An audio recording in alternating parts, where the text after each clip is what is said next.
This is lab 3, continuing lab 3, and here we're going to make smears that you will then use to do staining, which will be shown in a later video. So you're going to need 4 slides to make 2 smears to do a simple stain and 2 smears to do a gram stain. So that's the number of slides that you're going to be making during this video.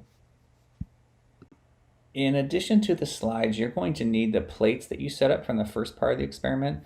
And what you want to find is 2 distinct, unique colonies. And so the 2 slides you're going to make represent 2 different bacterial colonies that you're going to be sampling from. So this can be from a single plate or from the 2 plates that you prepared earlier. But what's most important is finding 2 different and unique colonies that you can sample to make these bacterial smears. Like all the labs, you want to make sure you wash your hands and disinfect surfaces before you start. Also be wearing all the appropriate personal protective equipment.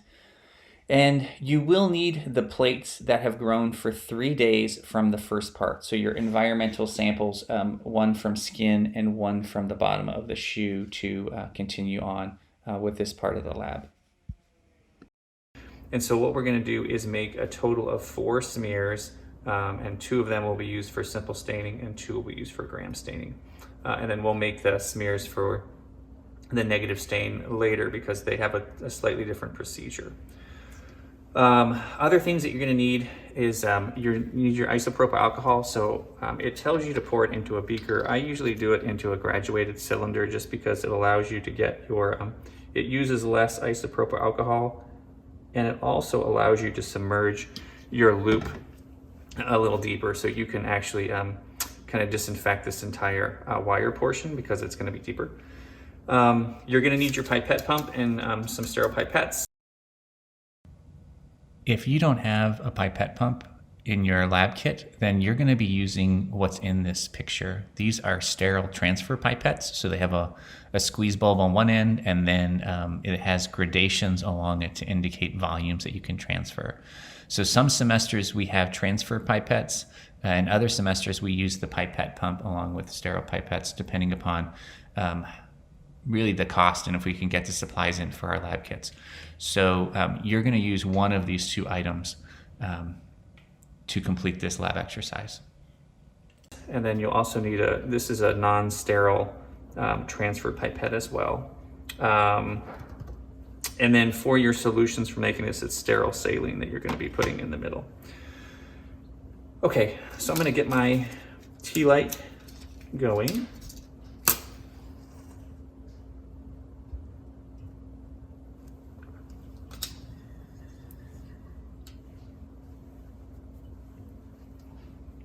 I'm going to sterilize my loop.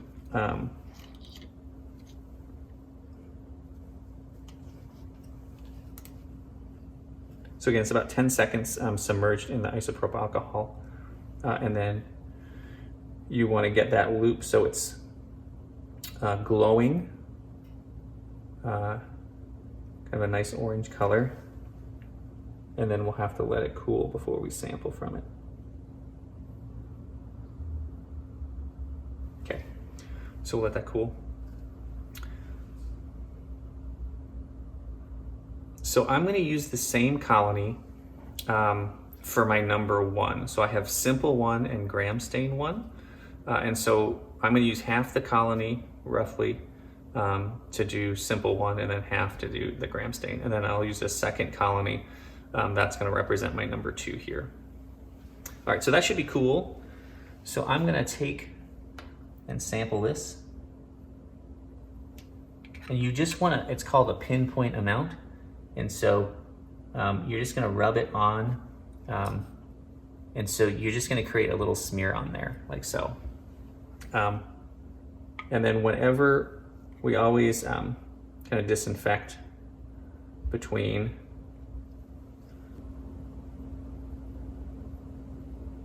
all right, so that's been disinfected. Okay. It's written a little bit funny. But this is, I'll try to follow the procedure as it's written. So what it's going to have you do now is I've only added bacteria to 1 slide, but I'm going to add one drop of sterile saline to each of these slides. So I'm going to use my sterile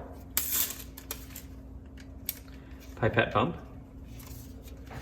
And then I'm going to just draw some of this liquid up.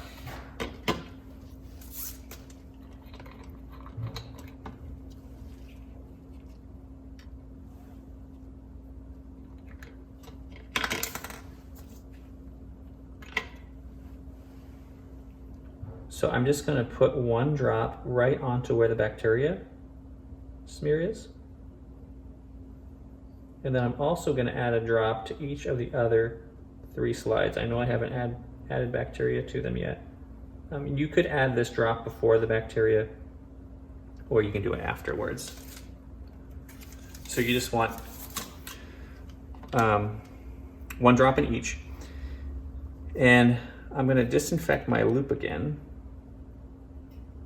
So in the isopropyl alcohol.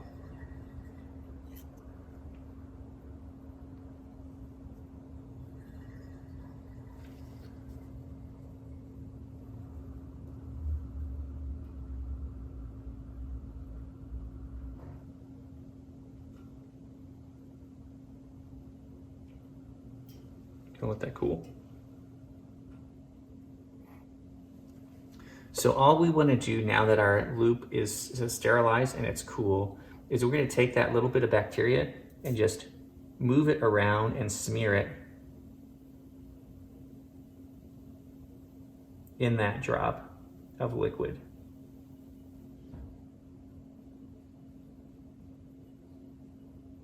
Okay. So that one, now we just have to let that air dry.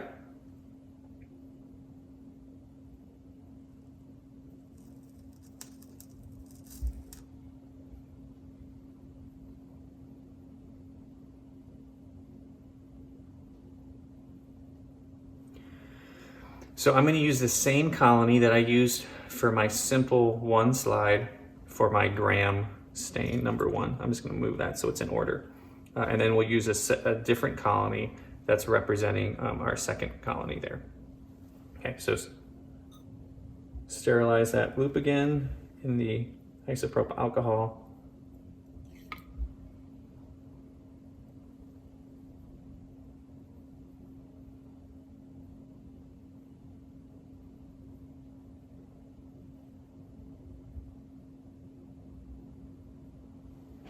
Let that cool.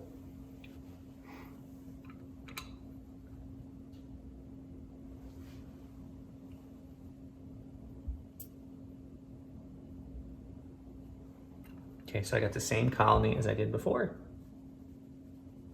And I'm this time smearing it in that drop of existing sterile saline that's on my slide. And so now I have the same bacteria put on a slide that I can use for a simple stain, and then the same bacteria that I'm going to use in the gram stain.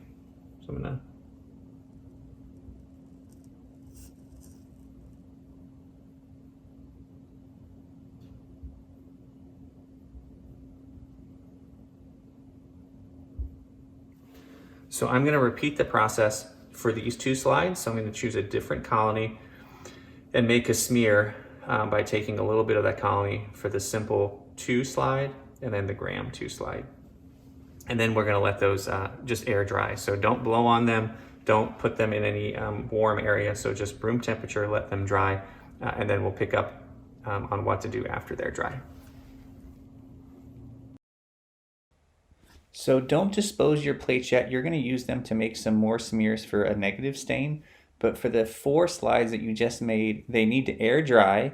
And then once they're air dried, there's going to be 2 things that we're going to do. We're going to heat fix first. That's another video that I've made that you'll watch later. And then you'll actually carry out the stain, both the simple stain and the gram stain procedure. Those are both in additional videos.